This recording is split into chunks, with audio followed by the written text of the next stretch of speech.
কক্সবাজার সমুদ্র সৈকতের প্রবেশপথের পাশাপাশি যত্রতত্র ছড়িয়ে ছিটিয়ে থাকা ময়লা আবর্জনার স্তূপের আড়ালে চাপা পড়ছে সাগর ও সৈকতের নান্দনিক সৌন্দর্য।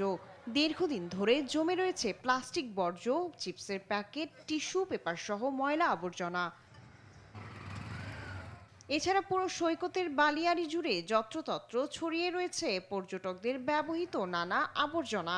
পর্যটকরা বলছেন সৈকতের এই ধরনের দৃশ্যে তারা বিরক্ত। এ বিষয়ে প্রশাসনের সংশ্লিষ্ট কর্তৃপক্ষের ব্যবস্থা গ্রহণের দাবি তাদের। জায়গায় জায়গায় যদি ডাস্টবিন রাখা হয় তাহলে পরিবেশটা পরিষ্কার হবে।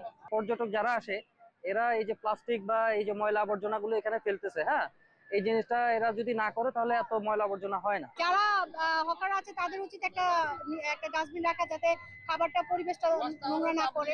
এদিকে পর্যটন সংশ্লিষ্টরা বলছেন অনিয়ন্ত্রিত ও অব্যবস্থাপনায় চলছে বিশ্বের দীর্ঘতম সমুদ্র সৈকতের পর্যটন ব্যবস্থা। লোক দেখানো কিছু কার্যক্রম ছাড়া তেমন কোনো তৎপরতা নেই।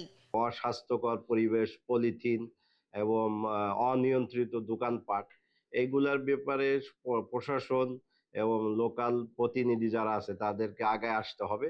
সমস্যার স্থায়ী সমাধানে কার্যকর উদ্যোগ গ্রহণের ব্যাপারে সংশ্লিষ্ট পর্যায়ে আলোচনা চলছে বলে জানালেন এই কর্মকর্তা।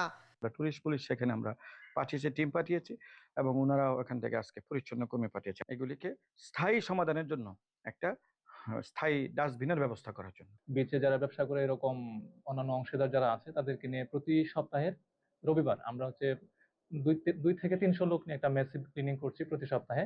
এদিকে কক্সবাজার সমুদ্র সৈকতকে পরিচ্ছন্ন ও পরিবেশ বান্ধব রাখতে আমাদের সমুদ্র রক্ষায় পরিচ্ছন্নতা অভিযান শীর্ষক কর্মসূচি গ্রহণ করেছে জেলা প্রশাসন।